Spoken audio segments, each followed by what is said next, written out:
Cours D minéralogie pour débutants pour Alicia Christina Carlson.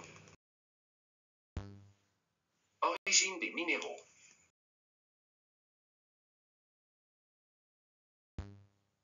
Minéraux associés aux roches sédimentaires. Les roches ignées participent à une lente migration qui produit des changements complets dans la structure et la composition chimique des minéraux. Cette dernière se traduit par la formation de roches sédimentaires. Ces processus se produisent sous l'action directe d'agents atmosphériques et hydrosphériques, c'est-à-dire dans les couches supérieures de la croûte terrestre. Ce cycle commence par la destruction de la roche, le transport des produits ainsi formés et le dépôt de ces matériaux lâches, appelés sédiments, dans des bassins adaptés.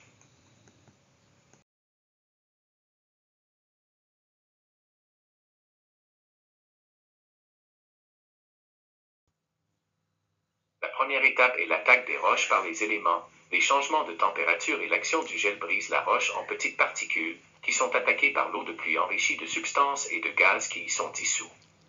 Certains minéraux se dissolvent et d'autres conservent leur composition inchangée.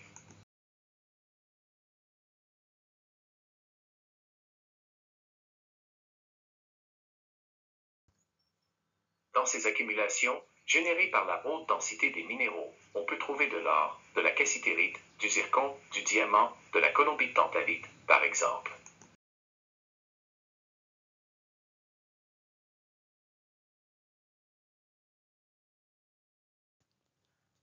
Le matériau qui a résisté à la destruction des agents sédimentaires, ou qui pousse dans des environnements sédimentaires, sont inférieurs à 5 microns, donnent lieu à la formation de minéraux du groupe des argiles.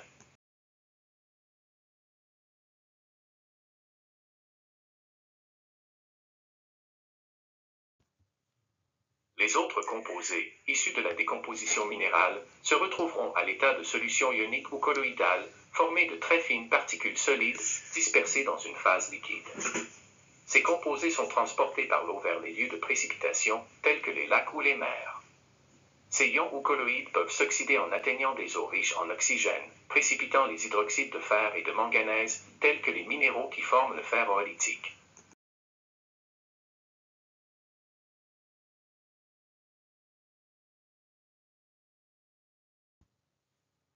Si ces solutions atteignent des environnements pauvres en oxygène, comme les marécages ou pauvres en oxygène en raison de l'activité biologique ou des fonds marins profonds, elles sont réduites.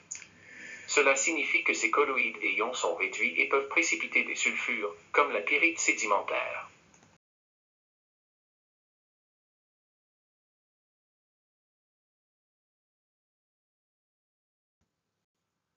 Lorsque, en raison d'une diminution de la température ou de changements chimiques dans les solutions, celles-ci deviennent saturées pour un élément dissous donné, sa précipitation commence.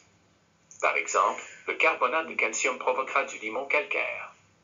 Ces limons peuvent donner naissance à d'importants bancs sédimentaires de calcite et d'aragonite.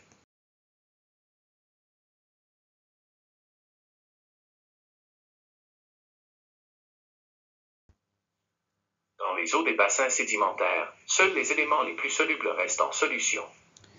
Ceux-ci précipiteront sous forme de minéraux lorsque tout le soluté s'évapore, donnant naissance à des minéraux tels que l'aragonite, la barytine, la célestine, la colémanite, l'halite et le gypse, entre autres.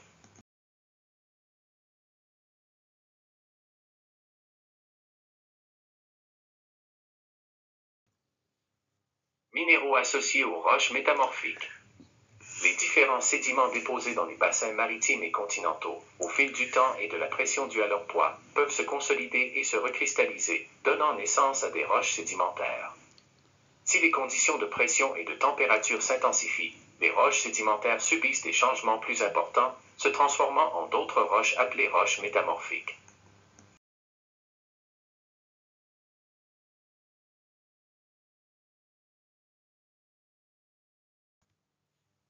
Ainsi, les marbres sont formés à partir de limons calcaires, les ardoises et les schistes à partir d'argile.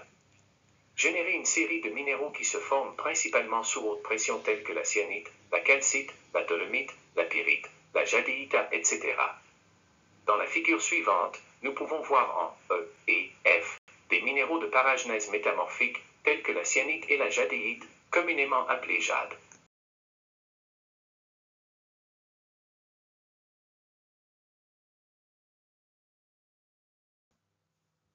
Si la pression et la température continuent d'augmenter en intensité, la refonte totale de la masse rocheuse peut se produire, fermant ainsi le grand cycle géochimique de la nature.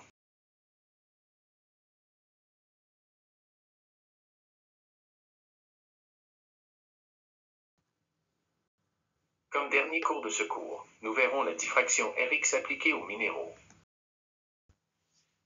Chers étudiants, si vous avez aimé la vidéo, abonnez-vous à ma chaîne et likez-moi. Bientôt le livre est édité en papier et e-book sur Amazon.